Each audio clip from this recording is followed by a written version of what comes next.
여호와여, 내 구원의 하나님이여, 내가 주야로 주 앞에 부르짖어 싸우니 나의 기도가 주 앞에 이르게 하시며 나의 부르짖음에 주의 귀를 기울여 주셔서. 물은 나의 영혼에는 재난이 가득하며 나의 생명은 수월에 가까워 싸우니 나는 무덤에 내려가는 자 같이 인정되고 힘없는 용사와 같으며 죽은 자 중에 던져진 바 되었으며 죽임을 당하여 무덤에 누운 자 같으니이다. 주께서 그들을 다시 기억하지 아니하시니 그들은 주의 손에서 끊어진 자니이다. 주께서 나를 깊은 웅덩이와 어둡고 음침한 곳에 두셨사오며 주의 노가 나를 심히 누르고 주의 모든 파도가 나를 괴롭게 하셨나이다. 셀라. 주께서 내가 아는 자를 내게서 멀리 떠나게 하시고 나를 그들에게 가증한 것이 되게 하셨사오니 나는 갇혀서 나갈 수 없게 되었나이다. 곤란으로 말미암아 내 눈이 쇠하였나이다. 여호와여, 내가 매일 주를 부르며 주를 향하여 나의 두 손을 들었나이다. 주께서 죽은 자에게 기이한 일을 보이시겠나이까? 유령들이 일어나 주를 찬송하리이까? 셀라.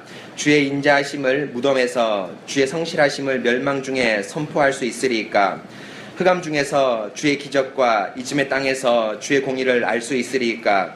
여호와여, 오직 내가 주께 부르짖어 싸우니 아침에 나의 기도가 주의 앞에 엎드리이다.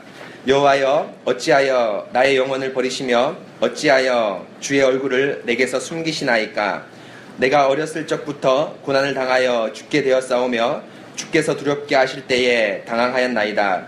주의 진노가 내게 넘치고 주의 두려움이 나를 끊었나이다. 이런 일이 물같이 종이 나를 애우며 함께 나를 둘러쌌나이다. 주는 내게서 사랑하는 자와 친구를 멀리 떠나게 하시며 내가 아는 자를 흑암에 두셨나이다. 아멘. 함께 기도하겠습니다. 삼위일체 하나님 감사합니다.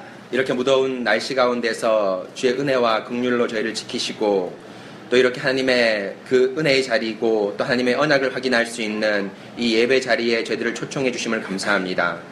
하나님, 예배의 모든 순서를 통해서 우리 하나님과의 언약적 교제를 확인하고 특별히 이 설교 시간을 통하여서 그 하나님께서 우리에게 요구하시는 삶, 또 하나님의 말씀이 무엇인가를 저희들 이제 받으려고 합니다.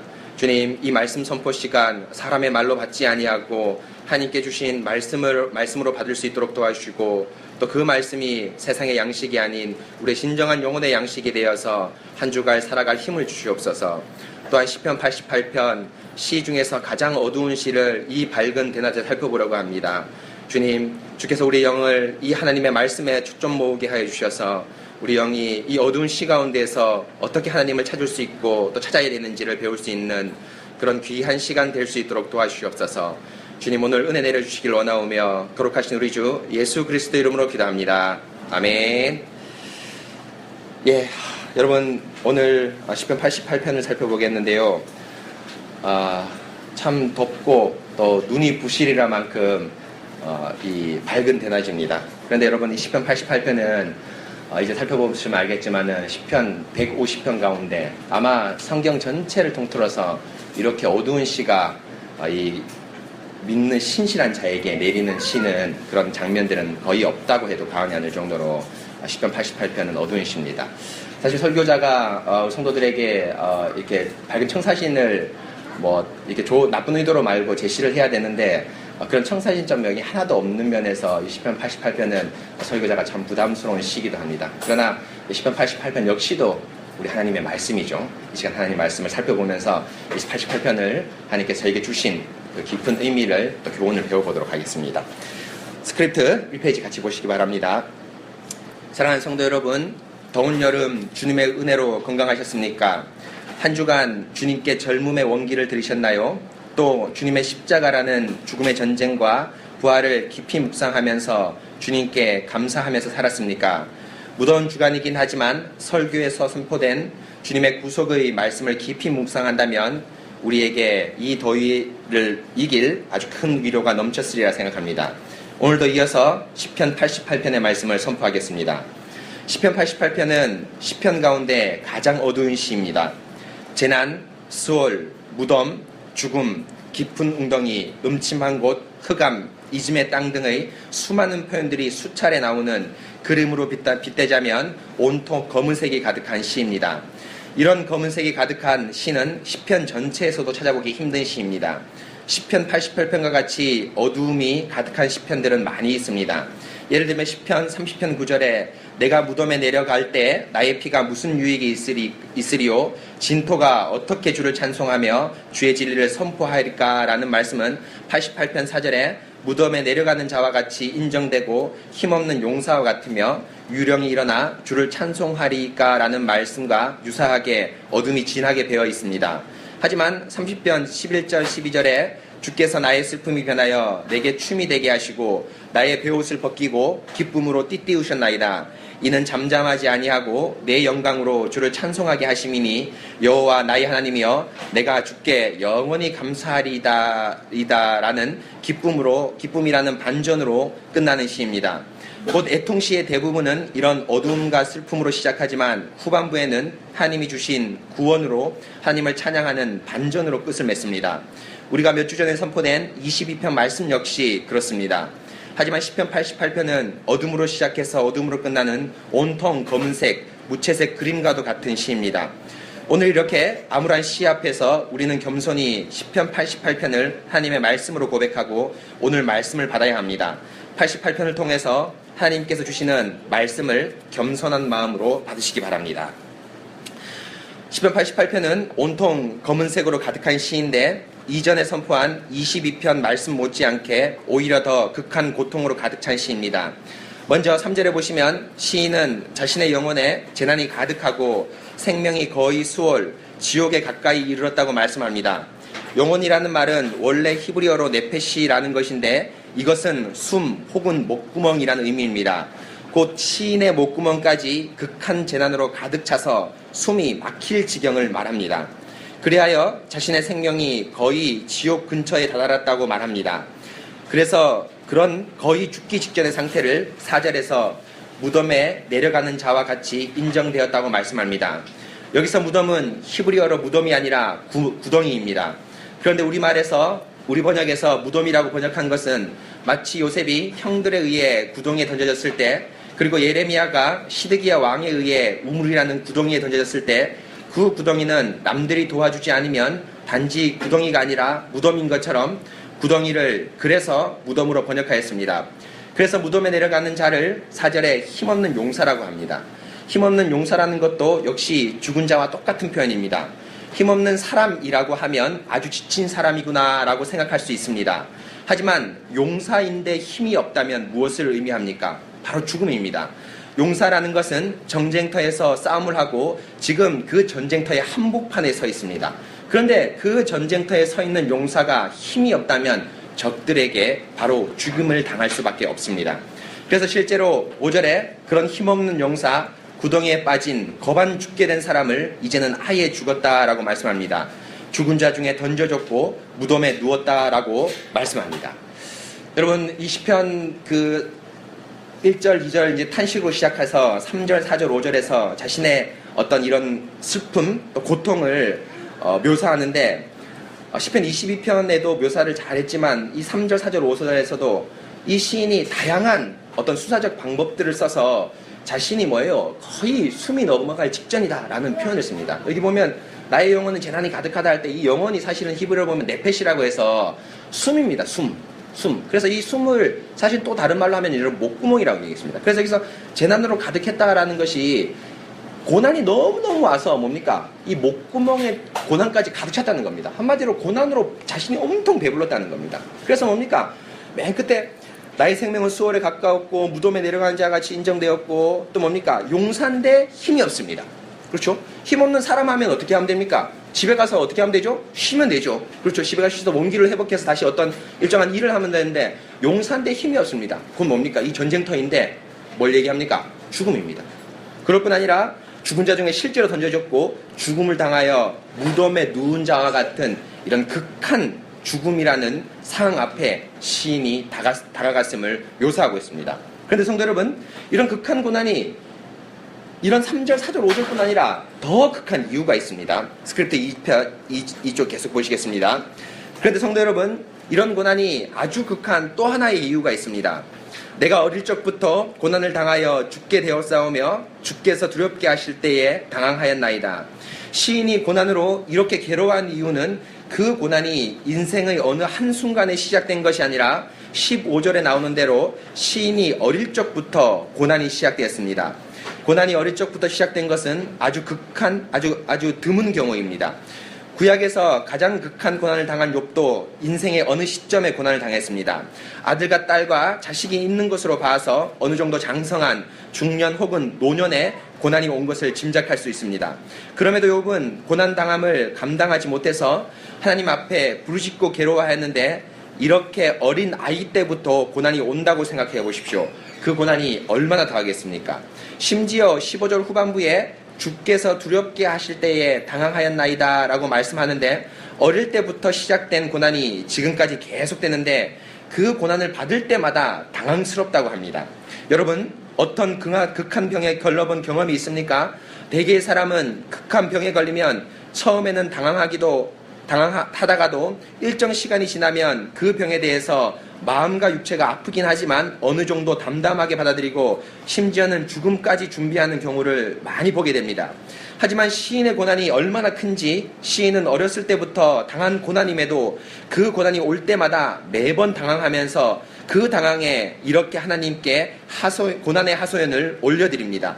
18절 끝에 어떤 희망도 보이지 않고 그런 고난에 대해서 하나님께 하소연하는 것으로 끝을 맺고 있는데 맨 마지막 18절에는 너무 암울하게 내가 아는 자를 흑암에 두셨나이다 라고 말합니다. 그런데 18절의 이 말씀은 사실 히브리어로 지각하면 나에게 알려진 자 어둠이라는 명사문입니다. 쉽게 말하면 이를 우리말처럼 번역해서 나에게 알려진 자, 곧 나에게 알려진 자를 흑암에 두셨나이다 라고 번역할 수도 있지만 명사문으로 해석해서 나에게 알려진 자는 오직 어둠뿐입니다 라고 번역을 할 수도 있습니다. 곧 내 친구는 오직 어둠뿐입니다 라고 번역을 해도 됩니다. 무슨 말입니까? 지금 시인은 어렸을 때부터 당한 고난, 매번 당황하면서 극심한 고난을 받지만 어떠한 구원의 소식도 듣지 못하고 오직 어둠만이 자신의 친구라고 슬픔 속에서 시를 마무리 짓고 있습니다. 사랑하는 성도 여러분, 이처럼 어두운 시가 있을까요? 이처럼 슬픈 그림을 그린 시가 있을까요? 저는 사실 시편 88편을 묵상하면서 한 주간 약간 마음이 우울했습니다. 우리 인생이 이렇게 슬픔으로 살다가 끝날 수도 있겠구나 하면서 말이죠. 그리고 이런 우울한 시에서 우리가 무엇을 배울 것인가 하면서 고민 가운데 오늘 말씀을 준비했습니다. 이렇게 시편 88편은 슬픔과 애통, 고난으로 점철된 삶을 그림으로 그린 시입니다. 여러분, 참 이 시편 88편 제가 너무 분위기를 우울하게 시작했는지 모르겠지만 시 전체에서 그런 우울한 분위기를 자아냅니다. 특별히 맨 마지막에 대부분의 시들은 어떤 극적인 반전, 극적인 희망을 노래하면서 시를 끝냈는데 이 시편의 마지막은 오직 나의 친구는 내가 아는 자는 어둠뿐입니다 라면서 시를 마무리 짓고 있습니다. 참 이 시인의 그 애통한 마음, 고난 마음, 어렸을 때부터 그 고난을 당했고 또 그 고난을 당할 때마다 매번 어떻게 해요? 놀라죠. 여러분, 쉽게 말하면 말기암 걸린 환자도 고통이 아프긴 하지만은 어느 정도 그 고통이 하나님이 이렇게 만들어 오시는 것 같아요. 각성을 하게 만들어 놨습니다. 그렇죠? 어느 정도 이제 고난이 좀 더 묻어진다고 얘기해야 될까요? 하여튼 그런 각성이 있는데 시인에게는 그 고통이 얼마나 심한지 이런 각성조차도 없는 엄청난 고난 가운데 또 어렸을 때부터 고난을 당하는 이런 모습을 볼 수가 있습니다. 그러면서 여러분 이제 계속 한번 보겠습니다. 이렇게 극심한 고난을 받은 시인은 하나님께 부르짖습니다. 오늘 말씀에 보면 시인의 부르짖음이 3번이나 나옵니다. 1절에 내가 주야로 주의 앞에 부르짖었사오니 2절에 나의 부르짖음에 주의 귀를 기울여 주셔서 9절에 내가 매일 주를 부르며 주를 향하여 두 손을 들었나이다. 13절에 주께 부르짖으며 아침에 나의 기도가 주 앞에 이르리이다. 1절에 주님께 주야로 부르짖으며 9절에 손을 들고 매일 부르짖으며 13절에 이른 아침에 부르짖습니다. 17절에 말씀한 대로 하루 종일 잠시도 쉴 틈 없이 고난이 오니 이른 아침에 고난이 시인을 깨울 때에 시인은 간절히 하나님께 부르짖습니다. 시인은 자신의 고난에 대해 철저히 하나님께 부르짖습니다. 이런 부르짖음이 1절, 2절, 9절, 13절 3번이나 말씀하니 어떤 학자들은 시편 88편을 부르짖음을 기준으로 삼아서 세 단위로 분류하기도 합니다. 여하튼 하나님께 시인은 자신의 고통을 간절히 부르짖고 있습니다. 그런데 성도 여러분, 시인이 이렇게 하나님께 간절히 부르짖는 이유는 무엇인지 아십니까? 물론 1절에 나온 대로 구원을 받기 위해서 이런 고통을 경감시켜달라고 기도하기 위해서입니다. 하지만 단지 고통의 출구로서만 하나님을 찾는 것이 아닙니다. 6절에 주께서 나를 깊은 웅덩이와 어둡고 음침한 곳에 두셨사오며 주의 노가 나를 심히 누르고 주의 모든 파도가 나를 괴롭게 하셨나이다. 6절 7절에 보시면 시인에게 고통을 주는 주체가 누구인지 알 수 있습니다. 바로 하나님입니다. 주께서 주의 노가 주의 파도가 모든 파도가라고 하면서 자신에게 닥친 이런 극심한 고난은 모두 주님께로부터 기인했다고 시인은 말씀합니다. 곧 어렸을 때부터 받은 고통, 매번 당황하면서 받은 극심한 고난은 모두 하나님께서 보내신 것입니다. 고난을 보내신 주체인 하나님께 그 고난에 대해 간곡히 시인이 지금 부르짖고 있습니다. 여러분 무슨 말인지 아시겠죠? 지금 시인이 큰 고통 가운데 하나님을 부르짖습니다. 그런데 왜 부르짖냐면 단순하게 뭐예요? 고통을 경감시켜달라. 물론 그것이 포함되어 있습니다. 없는 것이 아닙니다. 너무너무 힘들기 때문에. 그러나 시인이 부르짖는 아주 중요한 이유 가운데 한 가지가 뭐냐면 그 고통이 시편 대부분에서는 뒤에 살펴보겠지만 누구한테 오죠? 시편에 나타나는 고난은 악인들에게서 옵니다. 그렇죠? 그래서 시편 1편 전체 시편 서론인 1편도 뭐예요? 복 있는 사람하고 뭐예요? 악인에게 죄인의 길 오만한 자를 쫓아낸다면서 악인과 의인을 분명하게 대조하고 2편도 분명하게 대조하고 또 우리가 명확하게 살펴본 22편에서도 뭡니까? 명확하게 악인과 의인을 대조합니다. 그래서 시편에 나타나는 거의 대부분의 고통, 고난은 악인으로부터 온 고난입니다. 그런데 특이하게 이 88편은 악인에게서 온 고난이 아니라 고난이 누구에게서 옵니까? 하나님에게서 옵니다. 하나님의 모든 진노, 하나님의 모든 파도, 하나님께서 진노를 자기에게 보였다고 시편에서 절절히 이 88편에서 얘기하고 있습니다. 그래서 부르짖는 이유 가운데 고통의 경감도 있지만 또 하나는 뭡니까? 하나님, 과연 이 고난 왜 주십니까? 이것을 하나님께 묻기 위해서입니다. 그래서 여러분 다음 챕터가 이제 애매한 고난의 이유를 하나님께 묻는 것입니다. 계속 봅시다. 그런데 성도 여러분, 하나님께서 이런 고난을 보내셨는데 단지 하나님을 원망하고 또 경감을 위해서만 하나님을 부르짖는 것이 아닙니다. 시인이 간절히 하나님께 부르짖는 이유는 하나님께서 자신에게 왜 이런 고난을 보내셨는지 이유를 모르기 때문입니다. 성도 여러분, 시편에서 시인들이 고난을 받는데 대부분은 시편 22편처럼 악인들로부터 고난을 받습니다. 왜냐하면 시편에 나타난 시인들은 경건한 의인이기 때문입니다. 시편 대부분에 나타난 고난은 악인에 의한 고난입니다. 하지만 오늘 88편의 고난은 위에서 말씀한 대로 분명히 하나님께로부터 옵니다. 그리고 그 하나님이 어떤 이유에서 고난을 보냈는지 전혀 언급이 없습니다.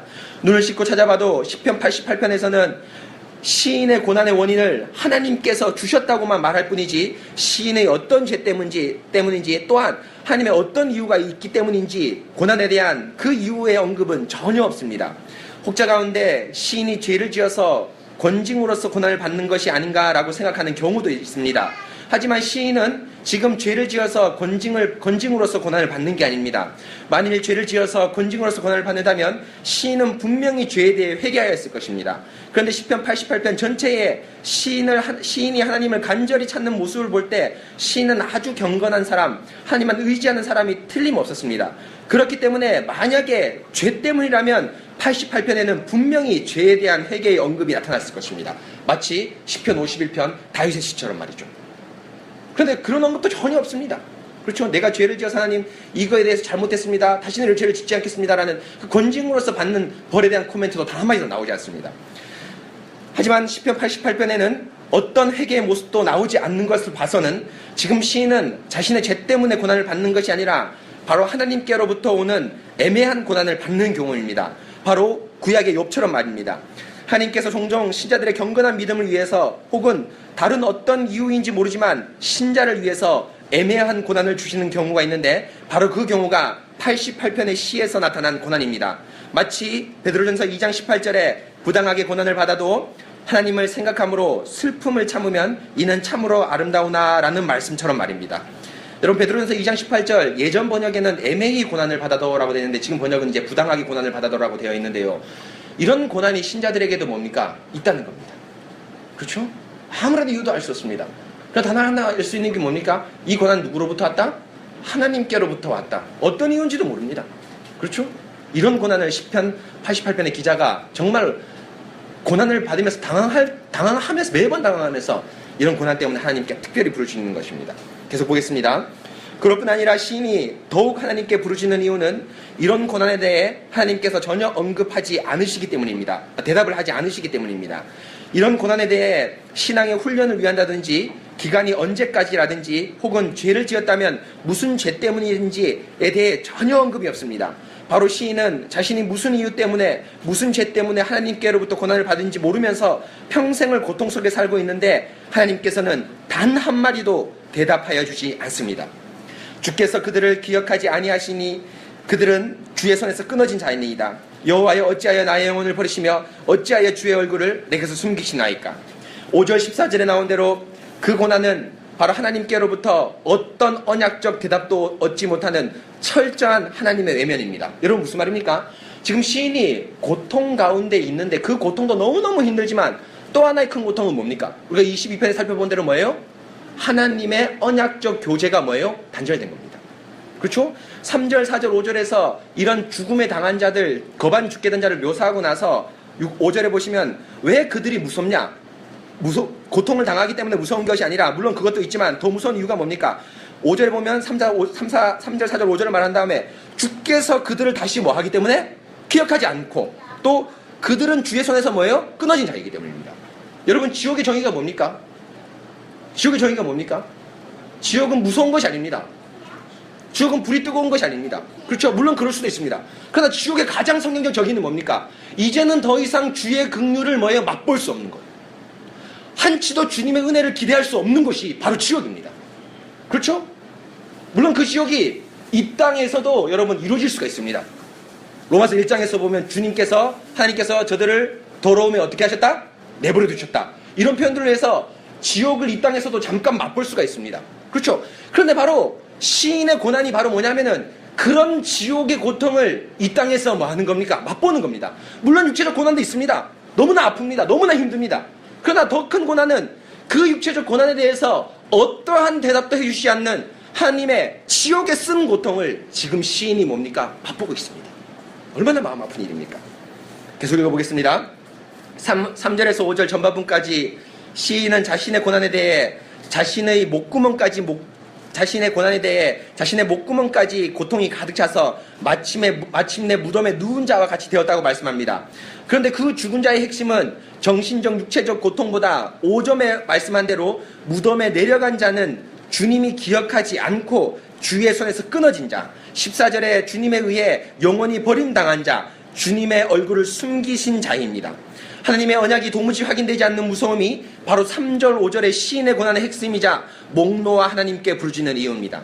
사랑하는 성도 여러분, 이것은 우리가 지난번 10편, 22편에 살펴본 언약이 확인되지 않는 신자의 가장 큰 괴로움입니다.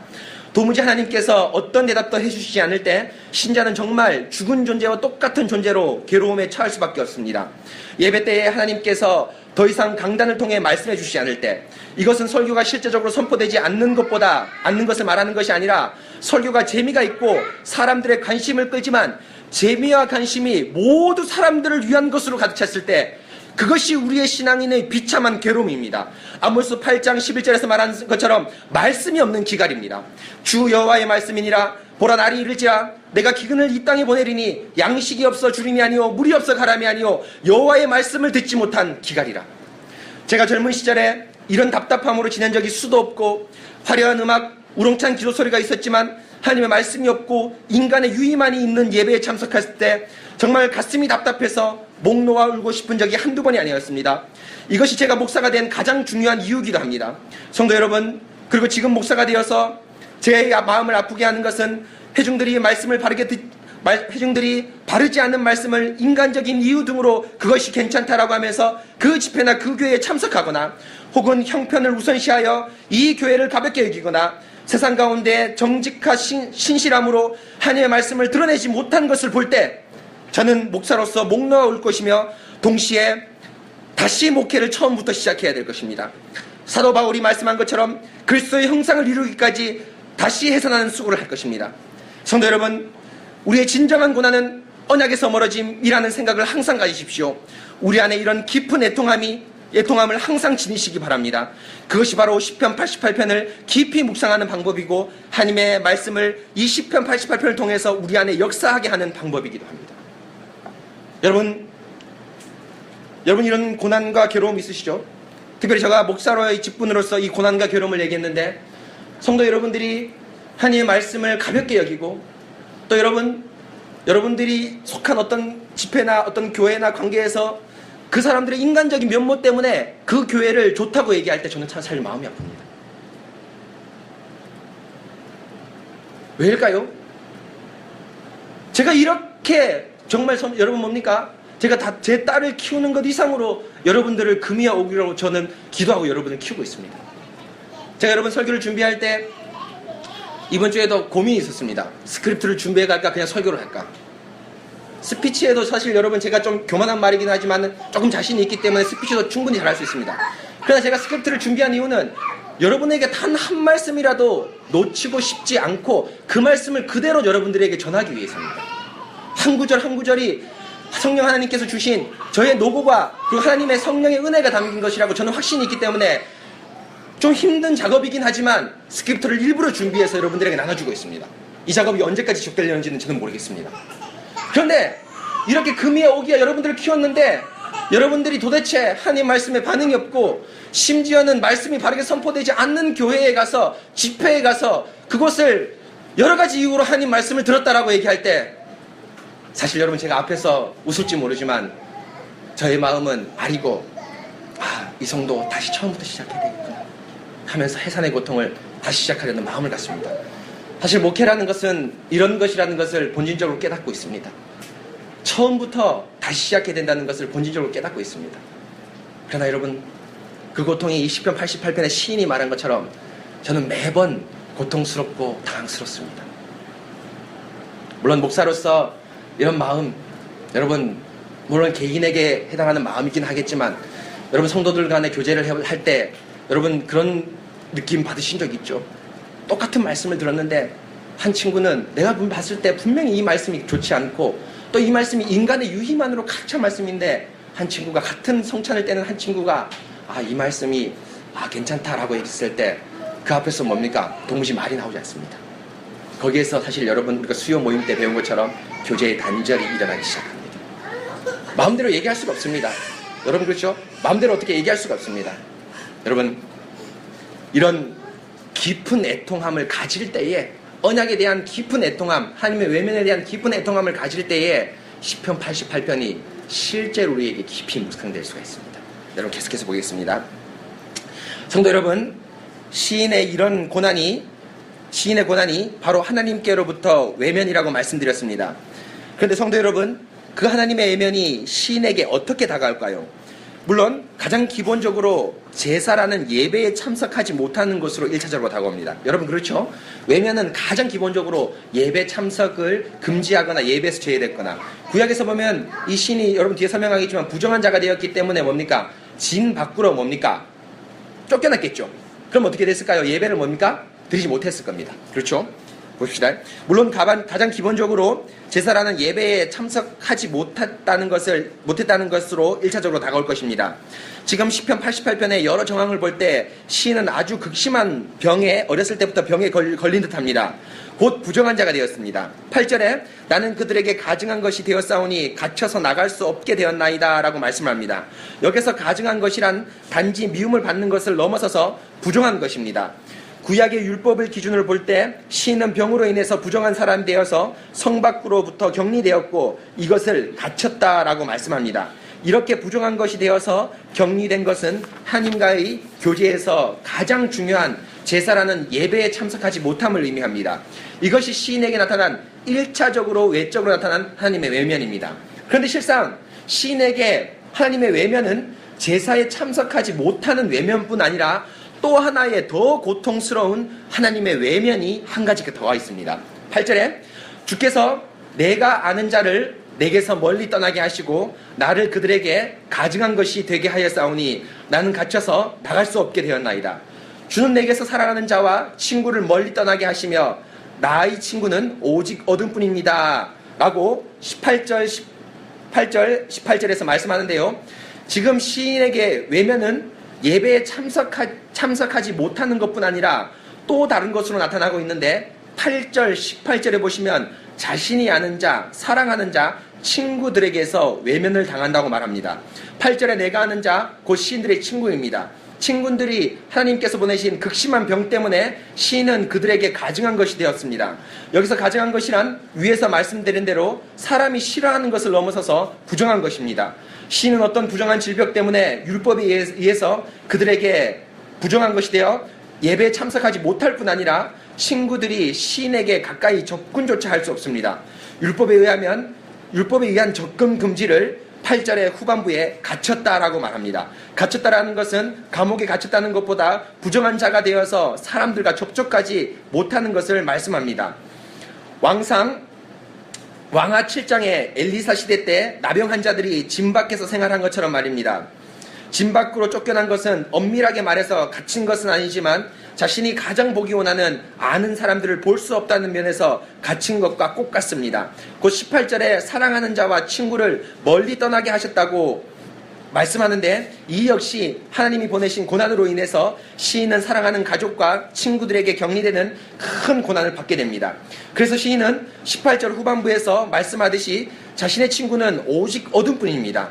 그 어떤 친구도 사랑하는 가족도 없이 오직 어둠만이 밝은 대낮에 있더라도 어둠이 자신 전체를 지배하는 그런 불행 가운데 시인은 지금 고립되어 있습니다.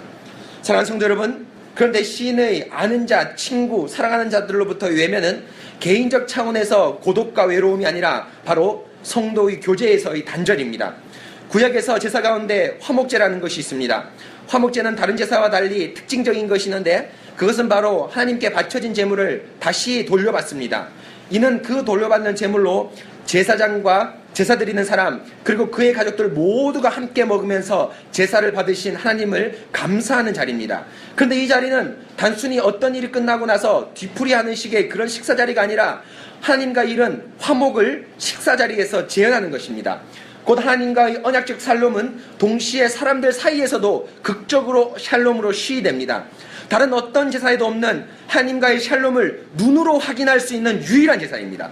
그래서 모든 제사가 다 중요하지만 화목제는 샬롬의 가시적인 측면에서 아주 중요한 제사입니다.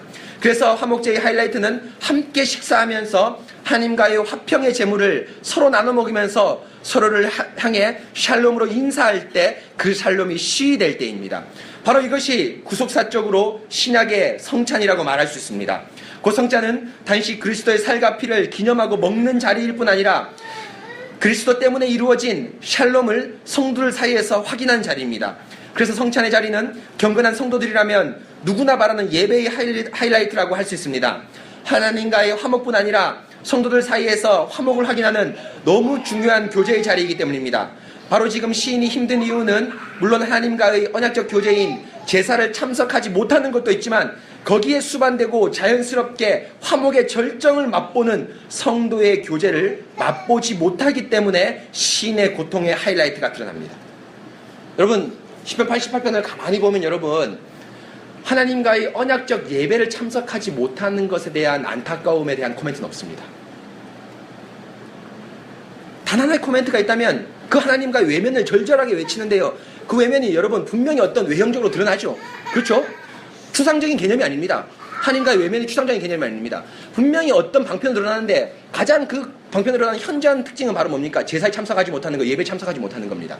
그런데 88편을 가만히 살펴보면은 정말 정상적으로 외면이라는 주제를 가지고 이 시를 썼다면은 뭘 얘기했을까요? 바로 예배에 참석하지 못하는 것이라는 언급들이 어느 한 힌트라도 있었을 것입니다. 그런데 시인은 하나님께 나가지 못하거나 제사 드리지 못하거나 이런 코멘트는 전혀 없고 하나님의 외면의 형태에 대한 코멘트가 유일하게 나타난 외적 형태가 바로 뭡니까? 8절과 18절의 친구로부터 외면입니다. 여러분, 친구로부터 외면 뭘까요? 제가 말씀드린 대로 그냥 사이좋은 친구, 아는 친구 못 만난다 이런 개념이 아닙니다. 바로 뭡니까? 오늘 말씀이 하나님 말씀이라면 성도의 교제로부터 단절입니다. 바로 뭡니까?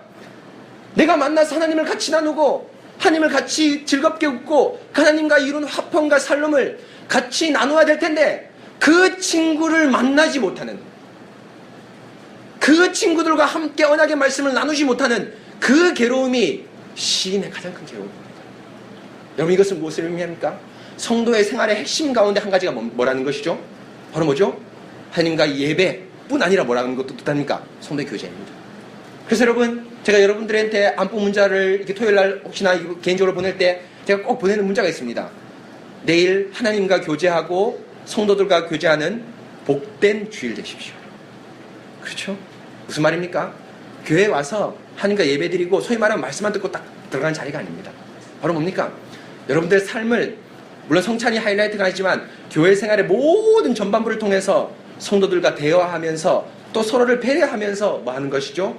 서로에 대한 관심과 또한 배려를 하면서 성도의 교제를 하는 것이 교회 생활의 본질적인 하나의 면이라는 것을 시편 88편에서 말하고, 바로 시편 88편은 예배에 대한 고난이 물론 베이스로 깔려 있습니다. 없는 건 아닙니다. 깔려 있지만 보다 극한 고난을 드러내고 싶은 것은 뭡니까? 성도의 교제의 단절이라는 그 고난을 88편에서 드러내고 싶은 것입니다. 계속 보겠습니다. 성도 여러분, 그런데 예배와 성도의 교제라는 두 고난 가운데 88편은 성도의 교제에서의 단절을 강조하고 있습니다. 이것이 시편 88편에 나타난 특징적인 고난입니다. 왜냐하면 88편에서 시인은 하나님의 외면을 말씀하지만 오늘 말씀에 예배에 대해서 예면되었다는 것을 알려주는 말씀은 하나도 없습니다. 시인은 하나님의 외면을 8절과 18절에서 철저히 교제의 단절로 말씀합니다. 바로 시인에게 고난은 교제의 단절로 크게 다가왔으며 이것이 다른 시편과 달리 88편에서 말씀하는 고난의 핵심입니다.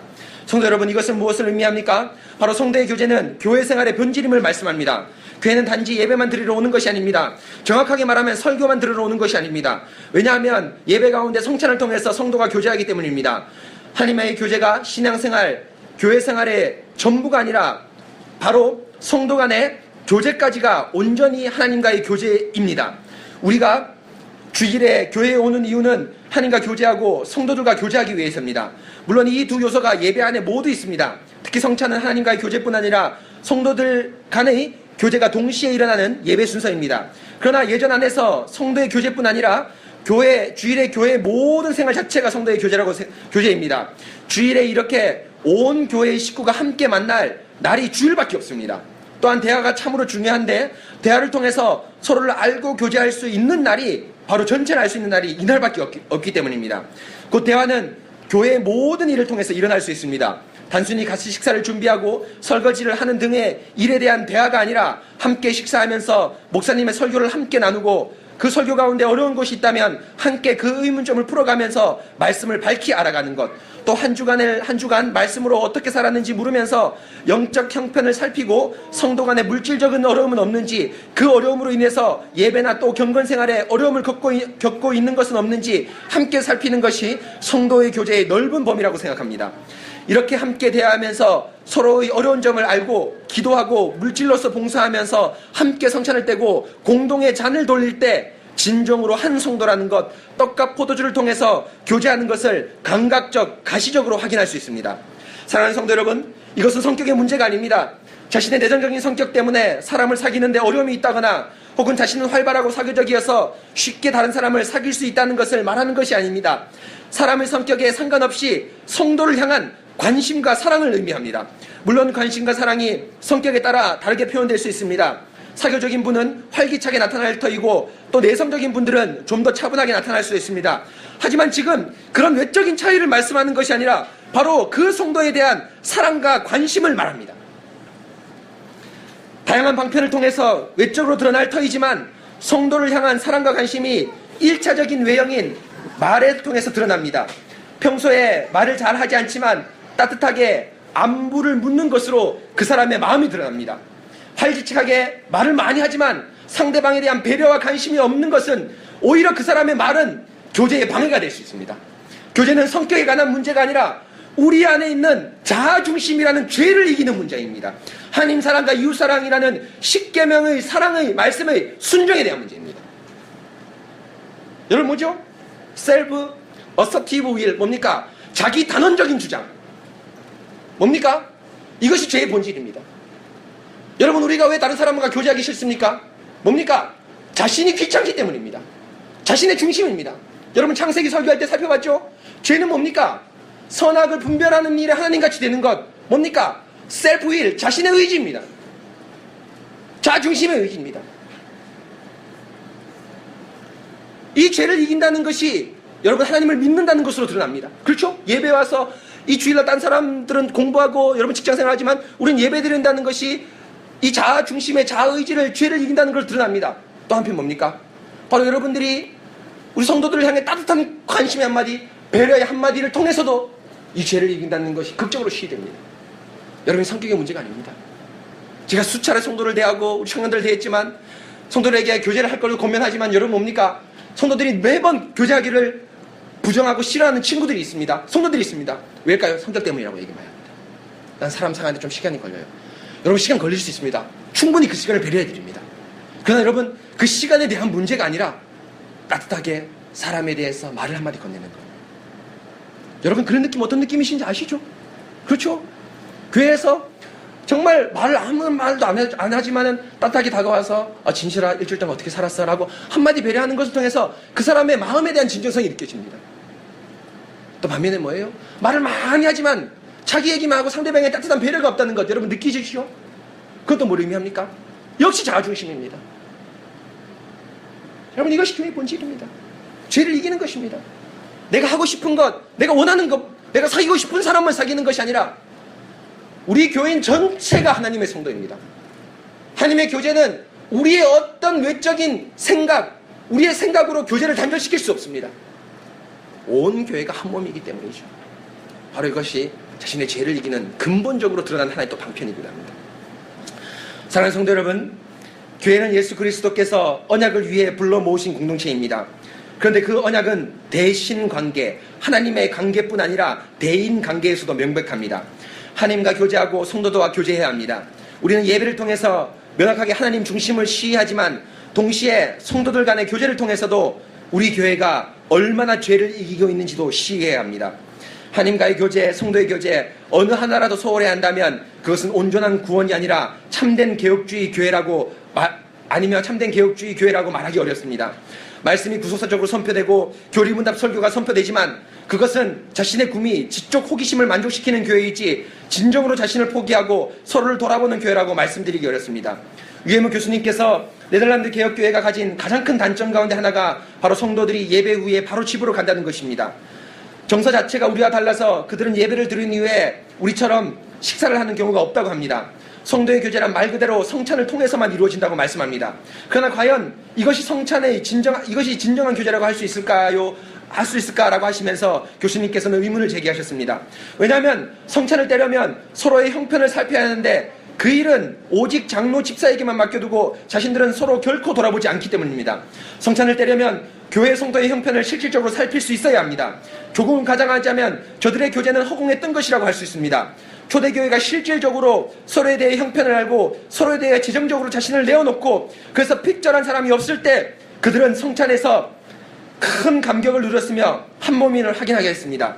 그래서 사도행전 2장 44절에 물건을 서로 통용하고 해서 통용은 우리가 잘 아는 코이노니아의 형용사입니다. 곧 서로를 돌아보면서 형편을 살피고 적극적으로 이웃을 돕는 것은 단지 서로를 물건을 나누는 상거래로서의 통용 거래가 아니라 코이노니아 교제입니다. 그래서 세계 개혁주의 교회에서는 없지만 우리 한국의 장로교회, 우리 고신교회만 있는 것이 무엇인지 아십니까? 서로 밥을 같이 먹는 것입니다. 이것은 고린도전서 11장에 성찬을 뗄 때 식사 가운데 성찬을 떼는 것과 유사합니다. 물론 우리 한국교회가 이런 의도로 이 밥상을 계획한 것은 아니지만 어쨌든 식사를 하면서 서로에 대해서 안부를 묻는 것은 다른 어떤 개혁주의 교회가 가지지 못한 최고의 장점입니다. 하지만 성도 여러분, 단지 식사만을 하시면 안 됩니다. 식사를 하시면서 혹은 식사를 후에 말씀을 나누십시오. 설교를 나눔하라는 것만이 아니라 서로의 형편을 신앙적 관점에서 따뜻하게 나누고 설교가 그 가운데 기준점이 되어야 하고 또 설교가 어떻게 자신을 이끌었는지를 꼭 나누십시오. 그것이 참된 화목제이며 참된 성찬으로 우리를 이끌 예비적 교제입니다. 성도 여러분, 그렇다면 교회가 줄 수 있는 최고의 벌이라는 것은 무엇입니까? 바로 출교입니다. 출교란 쫓아낼 출에 가르칠 교라고 우리는 번역을 했는데 여기서 교가 가르칠 교가 아니라 교제교입니다. 바로 출교란 교회에서 쫓아내는 것이 아니라 하나님과 성도의 거룩한 교제에서 쫓아내는 것입니다. 성도 여러분, 이것이 가장 무서운 별입니다. 우리가 이 험한 세상에서 고아와 같이 있지 않고 하나님의 거룩한 백성이라는 것은 바로 두 가지, 예배를 통해서 하나님과의 교제를 통해서 확인하고, 또 가시적으로 성찬과 교회 안에 있는 성도들 간의 다양한 사귐을 통해서 이루어집니다.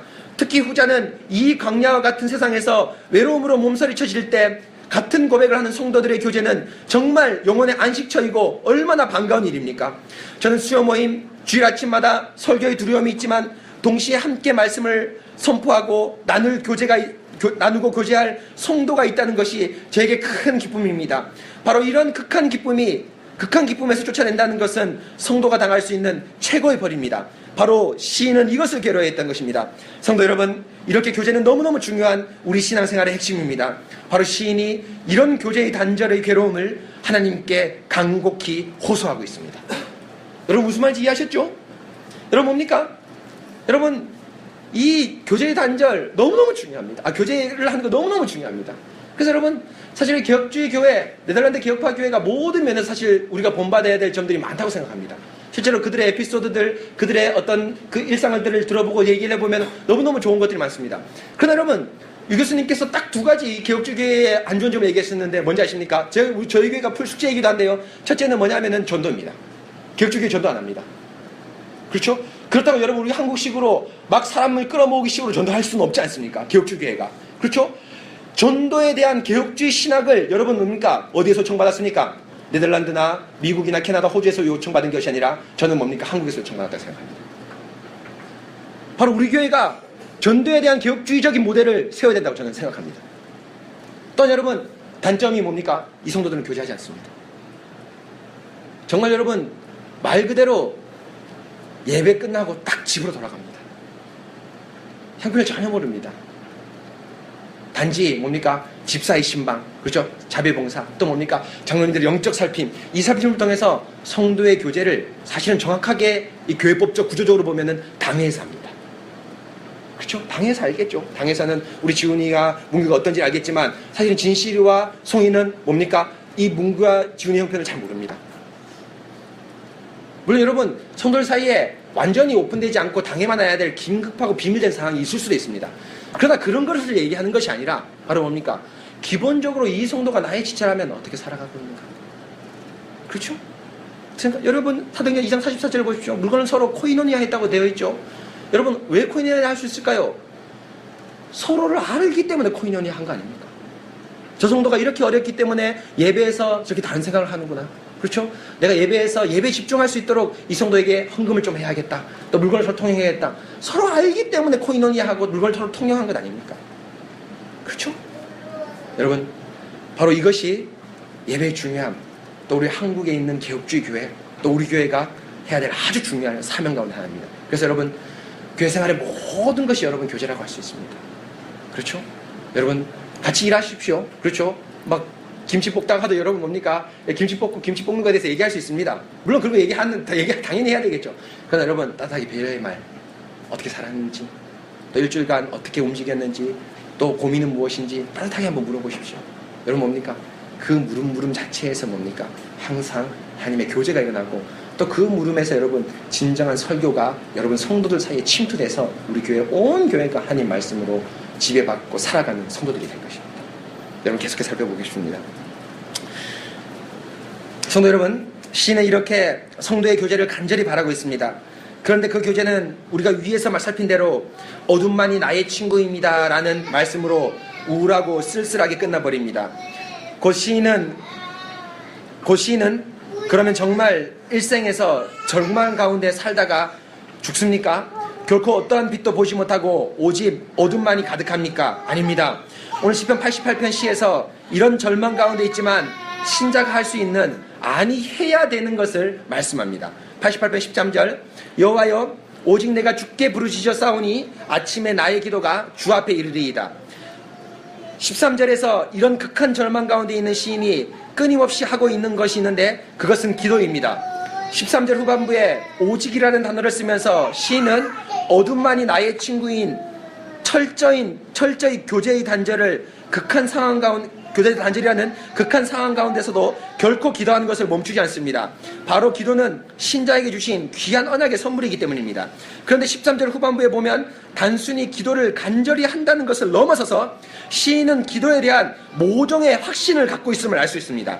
나의 기도가 주 앞에 이르리다 라고 되어 있는데 우리만은 이르리라라는 간절한 바람 정도로만 들립니다. 하지만 히브리어로 보면 강의 능동형이 뭐냐면 여러분 강조를 두는 능동형이란 말입니다. 강의 능동형으로 강력한 스인의 의지를 나타내는 동사입니다. 우리말로 하면 여러분 이 강의 능동형을 어떻게 보냐면 깨다보다 어떻게 깨뜨리다 강조가 있습니다. 그렇죠? 세우다보다 뭡니까? 이 세우다는 뭐죠? 불다보다 뭡니까? 새불다 뭐 이런 것입니다. 그런 강의 능동형입니다. 깨뜨리다라는 것과 유사하고 영어로 번역하면 My phrase comes before you보다는 come 앞에 강조형 둘을 둬서 My phrase does라는 강조형을 하면 훨씬 시인은 지금 의도하는 기도의 의미를 풍성하게 살릴 수 있을 듯합니다. 무엇입니까? 시인은 지금 하나님께 강력하게 기도합니다. 단시 하소연하는 정도가 아니라 바로 교제의 회복이라는 기도가 반드시 하나님 앞에 이르게 하겠다는 강력한 의지가 담겨 있습니다. 성도 여러분, 이런 시인의 강력한 의지 어디에서 왔을까요? 여러분 어디에서 왔을까요? 단지 시쳇말로 인간의 객기는 아니겠죠. 시인은 경건한 사람인데 안 될 일을 기도라는 객기로 이루려는 것은 아닙니다. 그럼 시인이 이렇게 강력하게 기도하는 이유, 소위 말하면은 이렇게 강력하게 이룰 것이다, 분명히 이룹니다 라고 하는 강력하게 기도하는 이유는 무엇일까요? 10절에 주께서 죽은 자에게 기이한 일을 보이시나이까, 유령들이 일어나 주를 찬송하리이까, 주의 인자하심을 무덤에서 주의 성실하심을 멸망 중에 선포할 수 있으리이까, 흑암 중에서 주의 기적과 이짐의 땅에서 주의 공의를 알 수 있으리까. 10절과 12절에서 시인은 서리문 형식으로 자신의 기도를 들어줄 것을 요청하고 있습니다. 자신의 기도를 들어주지 않는다면 주께서 기이한 일을 보이시지 못하며 어찌 죽은 유령들이 찬송할 수 없으며 주의 인자와 성실, 기적, 공의를 선포할 수 없기 때문입니다. 그런데 여러분 10절과 12절을 보면 단순히 하나님의 높은 이적을 드러내지 못한 것에 대한 것 때문만은 아닙니다. 곧 하나님께서 드러내시는 많은 인자, 성실, 기적, 공의, 기이한 일 등의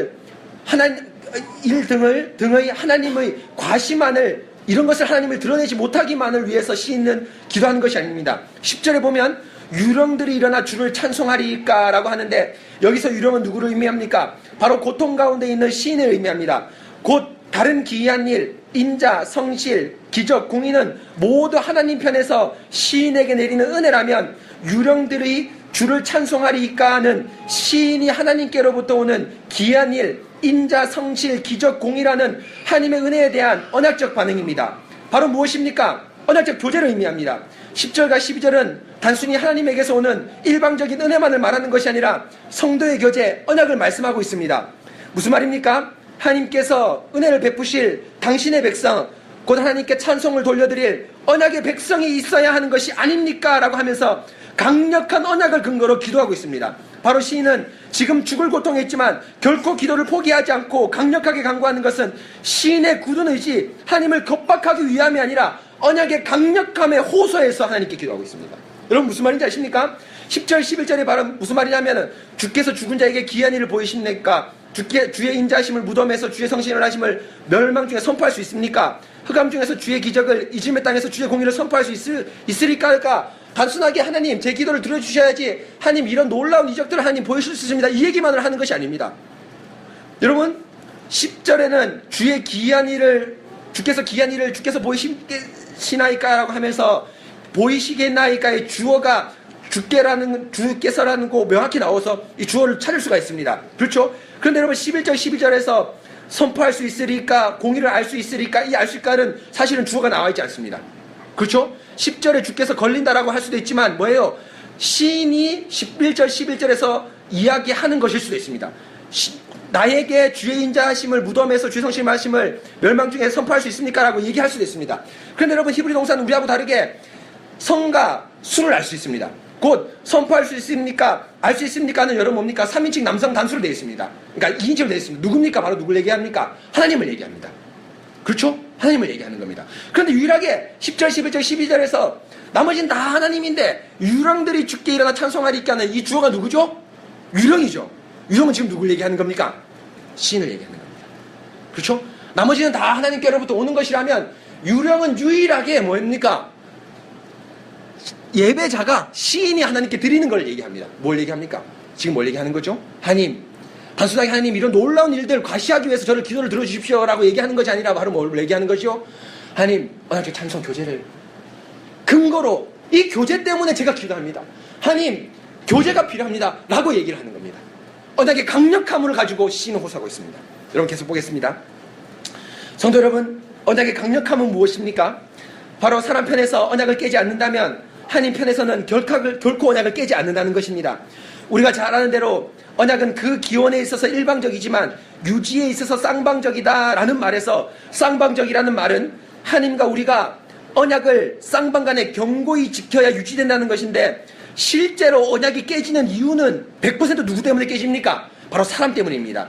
구약을 비롯한 많은 언약이 깨지는 단 하나의 이유는 사람이 신실하지 못하기 때문입니다. 왜냐하면 하나님은 어떤 경우에서도 신실하기 때문입니다. 하나님 편에서는 언약을 절대로 깨지 않습니다. 따라서 사람이 신실하다면 그 언약은 영원한 언약이 됩니다. 바로 시인이 이것을 알았습니다. 하나님의 기이한 일, 공의, 성실, 인자, 기적, 신실함을 보여주십시오. 저는 반드시 하나님을 찬송하겠습니다. 라는 언약의 경고함을 기대서 시인은 강력히 기도했습니다. 시인의 찬송이 변함없다면 하나님도 시인에게 언약을 파기하지 못합니다. 그것이 하나님의 약속이기 때문입니다. 바로 시인은 애매한 고난을 받을 때, 어둠만이 자신의 친구일 때 시인의 기댄 것은 바로 견고한 언약입니다. 언약 안에서 자신의 찬송을 결코 외면하지 않으시는 하나님을 알았습니다. 그렇기 때문에 시인은 13절에 자신의 기도가 하나님 앞에 이르게 하겠다는 과감한 기도를 드릴 수가 있습니다. 여러분 무슨 말인지 아시겠죠? 여러분 언약은 깨질 수가 있습니다. 제가 얘기했죠? 언약은 그 기원에 있어서 일방적이지만 유지에 있어서는 쌍방적입니다. 그런데 여러분 언약이 깨지는 100% 이유가 누구 때문입니까? 사람 때문입니다. 우리 때문입니다. 그렇죠? 반대로 이 말은 무슨 말입니까? 만약 우리가 언약을 뭐예요? 견고히 지킨다면 언약은 뭡니까? 영구불변합니다.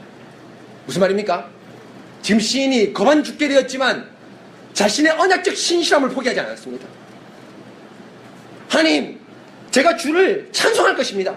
반드시 주의 기도를 얘기할 것입니다. 예배 때 하나님을 반드시 찬송할 것입니다. 그럴 때 하나님은 반드시 저에게 뭐예요? 내릴 수밖에 없습니다. 은혜를 내릴 수밖에 없습니다. 왜일까요? 그것이 바로 언약의 속성이기 때문입니다. 여러분 이것이 시편 오늘 88편에서 가르쳐주는 유일한 빛이라고 할 수 있습니다. 뭡니까? 인생의 절망 가운데 있지만 우리가 결코 포기되지 않을 때 것이 바로 뭡니까? 언약적 견고함을 기대는 일, 이 일은 포기하지 말아야 됩니다. 그 예배드리고 기도하는 일, 이 일만은 결코 어떠한 경우에 있더라도 포기하지 말아야 됩니다. 바로 시편 88편에서 우리에게 강력히 요청하는 메시지, 바로 이것입니다. 계속 살펴보겠습니다. 그러나 성도 여러분, 우리가 여기서 한 가지 중요하게 생각해야 될 점이 있습니다. 바로 시인이 이런 견고한 기도가 인생에서 답이 오지 않을 수도 있다는 사실입니다. 18절 끝에 시인은 결코 어떤 반전도 없이 시를 마무리 짓고 있습니다. 오직 어둠만이 나의 친구입니다 라는 가장 쓸쓸한 말로 시를 맺고 있습니다. 무엇입니까? 하나님의 견고한 언약이 이 땅에서 확인되지 않을 수도 있습니다. 물론 언약이 끊어진 것이 아닙니다. 하지만 욥의 그 고난이 평생을 갈 수 있고 마침내 죽음을 맞이할 수도 있습니다. 이것이 섭리이고 인생일 수도 있습니다. 항상 언약이 긍정적인 방향으로만 확인되는 것이 아닙니다. 이렇게 시인처럼 언약의 자랑만을 붙잡고 인생을 살 수 있습니다. 그래서 시편 88편 위에 보면 파란색 글씨 부제를 에스라인 헤만의 맞쓰기라고 했는데, 여기서 에스라인은 에스라 집안의 사람을 가리키는 것이고 헤만은 사람의 이름이고 맞쓰기는 교훈이란 뜻입니다. 곧 에스라 사람 헤만의 교훈이라고 했는데 어떤 교훈을 받습니까? 바로 하나님의 언약이 인생에서 항상 긍정적인 방향으로만 나타나지 않고 오히려 극한 고통으로도 나타날 수 있다는 것을 알려줍니다. 대부분의 경우는 기쁨과 슬픔을 반복해서 살지만 슬픔으로 점철된 삶도 있다는 것을 알 수 있습니다. 언약의 자랑만을 확인하는 정도에서 일생을 살 수 있습니다. 성도 여러분, 이 얼마나 우울한 일입니까? 우리 인생의 시인처럼 검은 구름만 가득하다고 할 수 있다니요. 물론 이런 분은 실상 아주 드물 거라고 생각합니다. 하지만 언제든지 우리도 이런 삶을 준비해야 합니다. 왜냐하면 바로 이것도 하나님의 뜻이기 때문입니다. 그러나 성도 여러분, 언약의 나락만을 붙잡고 가더라도 우리는 결코 그 언약을 포기해서는 안 됩니다. 왜냐하면 언약의 실제는 시편 22편에서 배운 대로 우리의 현실이 언약의 실제가 아니고 바로 예배이고 궁극적으로 영원한 천국이기 때문입니다. 곧 우리의 언약의 강력한 실제를 붙잡고 동시에 어떠한 어려움이 오더라도 우리는 언약의 강력함, 우리의 찬송을 포기하지 말아야 합니다. 왜냐하면 하나님은 우리의 찬송, 기도를 결코 거부하지 않으시기 때문입니다. 그 어떤 사람도 우리를 내쳐버릴 수 있지만 언약 안에 하나님은 결코 우리를 내치지 않습니다. 왜냐하면 언약 안에서 우리의 찬송을 받아주셔야겠다고 하나님께서는 분명히 약속하셨기 때문입니다. 시온에 따라 노래할지어다, 이스라엘아 기쁘게 부를지어다, 예루살렘 따라 전심으로 기뻐하며 즐거워할지어다. 너희 하나님 여호와가 너희 가운데 계시니 그는 구원을 베푸실 전능자이시라. 그가 너로 말미암아 기쁨을 이기지 못하며 너를 잠잠히 사랑하시며 너로 말미암아 즐거이 부르며 기뻐하시리라. 하나님께서 당신의 교회에게 노래하라고 명령하셨습니다. 왜냐하면 언약 안에 있는 노래는 하나님의 기쁨을 만들어내는 강력한 원동력이기 때문입니다. 하나님께서 우리의 찬송을 받으시고 기쁨을 이기지 못하십니다. 왜냐하면 바로 우리는 강력한 언약을 소유했기 때문입니다. 기쁨이나 환난이나 공고나 칼이나 기근이나 그 어떤 것도 하나님과 우리의 언약을 끊지 못합니다. 성도 여러분, 이것이 오늘 시편 88편에서 말한 진정한 교훈입니다. 시에서 단지 절망으로 점철된 산만을 보여주려는 것이 아닙니다. 바로 이런 극한 상황 가운데서도 오직 하나님만을 의지하는 것, 교회 중심으로 생활하는 것, 설교를 가슴에 새기고 사는 것, 찬송을 더 크게 하는 것, 더 간절히 기도하는 것을 말씀합니다. 여러분의 상황이 어떻습니까? 시인과 같이 어둠만이 여러분의 친구인 상황입니까? 아니면 극한 어려움에 있는 상황입니까? 그러나 여러분, 그런 극한 상황에 있더라도 혹은 그렇지 않더라도 우리가 하나님께 드릴 찬송과 예배를 멈추지 말기 바랍니다. 바로 그것이 우리가 강력한 언약 안에 있다는 증거입니다. 우리의 형편과 상관없이 견고한 언약 안에 있다는 사실이 우리의 강력한 찬송의 근거가 되길 바랍니다. 우리의 입을 마음껏 벌려서 언약의 하나님을 찬양합시다. 언약 안에서 우리의 기도를 결코 잊지 않으시는 하나님을 간절히 바랍시다. 아멘. 여러분 무슨 말인지 이해하시겠죠? 시인이 지금 이런 절망의 나라 가운데서 단 한 가지 포기하지 않은 것이 있습니다. 언약의 강력함, 그 강력함은 놓치지 않았습니다. 왜일까요? 언약이 깨지는 유일한 이유는 바로 누구 때문입니까? 우리 때문이기 때문입니다. 내가 기도하고 찬송하면 비록 그 기도가 찬송이 뭡니까? 이 땅에서 확인되지 않더라도 죽음 때에 확인될 것입니다. 또 하나님께서 넣어주시면 이 땅의 어느 시점에서 확인될 것입니다. 그러나 그 확인을 바라기 전까지 우리가 결코 포기해야 될지 알아야 될 것이 바로 뭡니까? 바로 뭐죠? 언약을 요청하는 강력한 우리의 기도, 찬송, 예배는 포기하지 말아야 됩니다. 여러분, 실제로 이 시편 88편은 어둡고 우울하십니다. 어떤 반전도 일어나지 않고 시인은 기도하다가 절망 가운데 끝났습니다. 여러분, 사실 우리 가운데 이런 삶은 아주 극하고 드뭅니다. 여러분들 인생을 얼마 살지 않았지만 여러분 뭡니까? 인생에 희노애락이 있다는 걸 어느 정도 좀 고민되시죠? 여러분, 이제 나이가 조금 드시면 우리 가까운 부모님들이나 또 가까운 친지들이 하나님의 부름을 받아서 천국에 갈 일도 있는데 이때 인생의 큰 쓴맛을 보게 됩니다. 그러나 그 쓴맛만 있는 것이 아니라 또 여러 가지 우리가 아이가 태어난다든지 또 여러분 좋은 배우자를 만나든지 하는 또 기쁨도 우리 가운데 넘칠 것입니다. 그것이 사실은 바로 우리의 일생의 삶입니다. 그러나 여러분, 간혹 가다가 이런 슬픔이 우리를 점철하고 또 그 슬픔이 지금 당하는데 그 슬픔이 너무 커서 마치 인생 자체가 슬픔으로 가득한 것처럼 보일 때도 있습니다. 그러나 여러분, 그럴 때 그 슬픔 가운데서 너무 당황하지 마시고요. 바로 하나님 중심, 성경 중심, 교회 중심이라는 이 개혁주의 신앙의 모토를 가지시고 하나님의 언약을 기대서 여러분 강력하게 찬송하십시오. 그러면 분명히 하나님의 그 언약을 회복시켜 주실 것이고 실제로 우리 삶에서 회복시키지 않더라도 이곳이 언약의 뭡니까? 실제입니다. 그렇죠? 예배가 언약의 실제입니다. 이곳에서 강력한 언약의 회복이 반드시 이루어질 거라고 확신합니다. 이런 언약의 강력함을 이번 한 주간 소유하시고 여러분 한 주간 사단이 우리를 고통 가운데 두고 우리의 죄가 우리를 고통 가운데 둘 수 있지만 이 언약의 강력함을 가지고 그런 모든 고통을 능히 이기고 물리칠 수 있는 우리 언약교회 성도 여러분 되시기를 강력하게 바랍니다. 여러분 이 시간 함께 같이 기도하도록 하겠습니다.